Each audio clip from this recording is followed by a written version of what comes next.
Hoje é feriado, 21 de abril, dia de Tiradentes. E aí eu te pergunto, você sabe quem foi o Tiradentes, como a gente conhece? Por que temos ainda um feriado?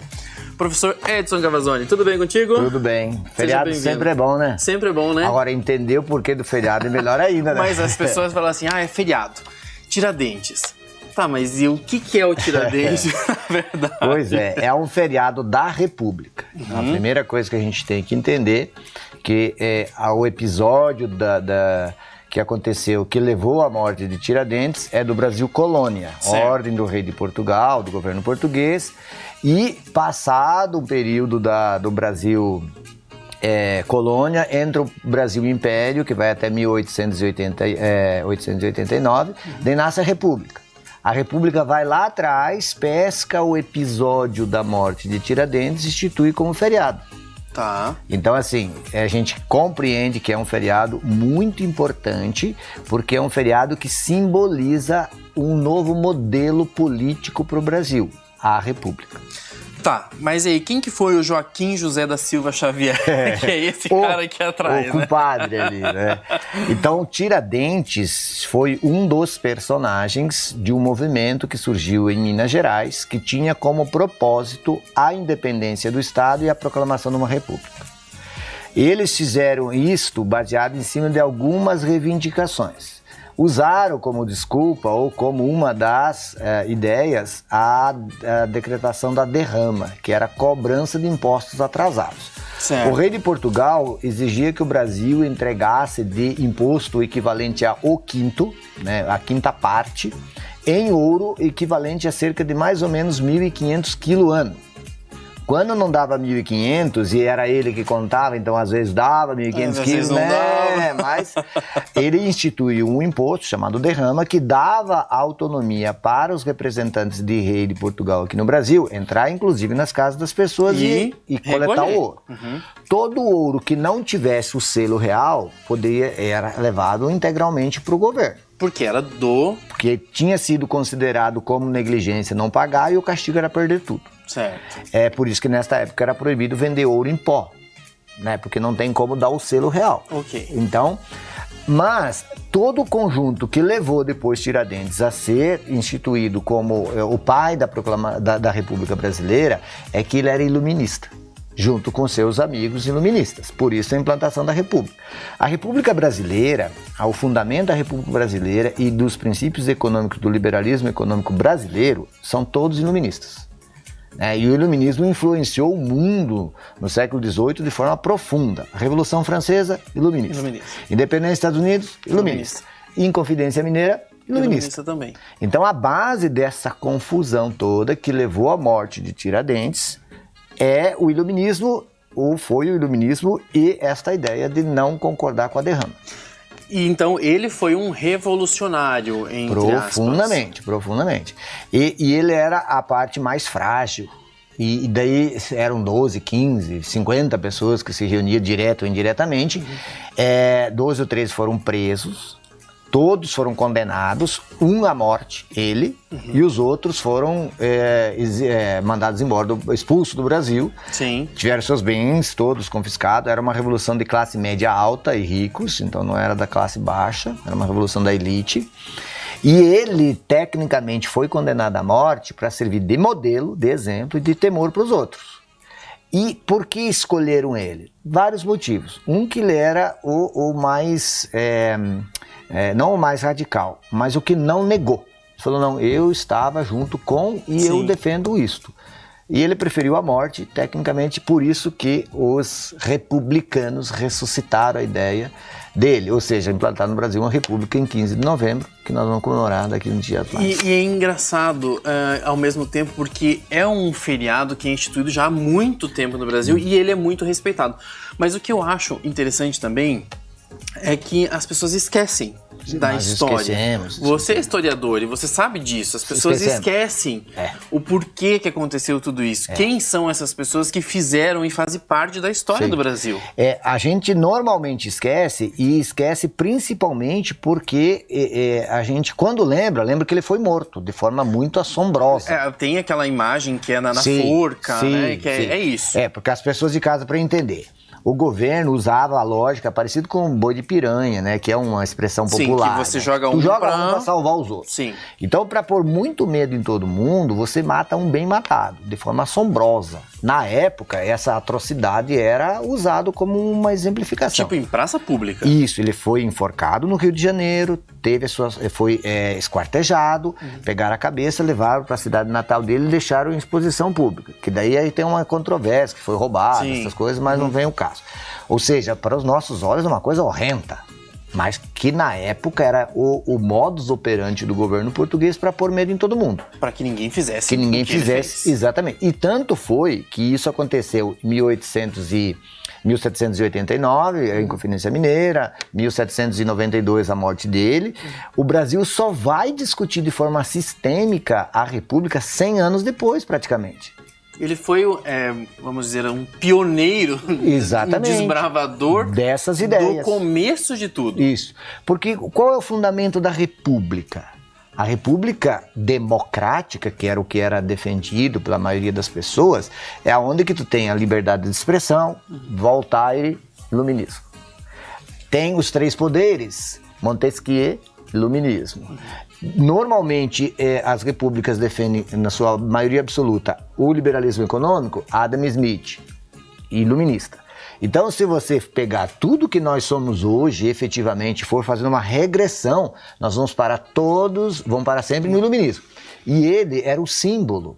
Quando os republicanos começaram a ter a ideia para implantar a república no Brasil, eles olharam para trás e falaram, não, é Tiradentes. Ele morreu de forma trágica, não negou, porque todos os outros negaram. Então você valoriza aquele que dá a sua vida para uma causa que para nós hoje é extremamente importante. É isso que eu ia falar, porque hoje a gente vive o que nós vivemos hoje graças a todas essas revoluções que tiveram lá atrás. Isso. É assim, apesar delas não se conectarem diretamente, mas aquela sementinha ela foi se esparramando. O iluminismo, as ideias são incontroláveis. São incontroláveis. Porque tem gente que fala que o iluminismo é uma coisa ruim. As pessoas ainda associam isso. Sim, porque a igreja e algumas ideias um pouco equivocadas deturparam o princípio. Então, por exemplo, o iluminismo, antes do Renascimento, mas o iluminismo com muita força, ele diz, compadre, tem que separar Estado e religião. E nem todo mundo entende isso. Nada melhor que os dias atuais para a gente compreender isso. Toda vez que você mistura Estado e religião, dá essa miséria intelectual que nós vimos nos últimos anos, nos últimos meses, nos últimos anos, né? E não só mais recentemente. Por quê? Porque a gente tem que compreender que, logicamente, são instituições totalmente diferentes. Uma cuida da alma e do espírito, a outra cuida do métier do dia a dia.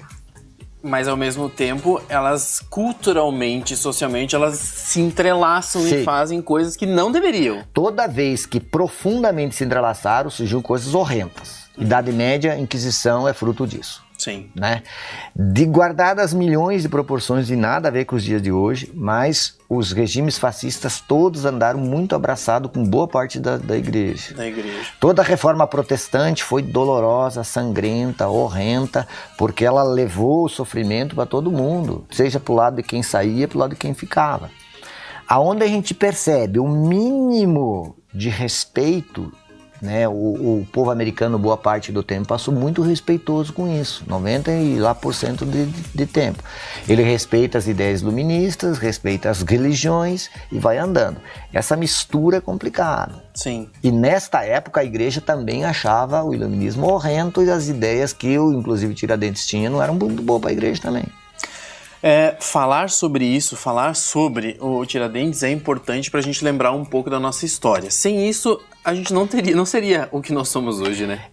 Não só esse fato, mas a gente tem que compreender, querendo ou não, que nós somos produto do que nós vivemos, assim, ano após ano. né? Ou seja, todo o legado que eu tenho como cidadão, eu devo a quem construiu atrás de mim esses alicerces. A gente não inventa a roda todas as vezes que precisa de uma roda. A história é a mesma coisa. Nós somos o que somos por causa de Tiradentes, da República, e infelizmente de algumas coisas muito horrendas, que nem a escravidão, mas tem legados positivos. Mas existem personagens que se destacam nisso tudo, Tiradentes né? é um deles. Tiradentes é um deles, e uma das coisas que você comentou comigo antes da gente estar aqui, conversando com o pessoal de casa, é sobre ideias, né? Como as ideias muitas vezes movem as coisas, diferentemente das ações, porque às vezes as ações nem são colocadas em prática. Sim. Mas quando você pensa, quando você fala, quando você coloca aí e a discussão se abre, talvez em algumas situações seja até mais difícil lidar com tudo isso, né? Com certeza. As consequências.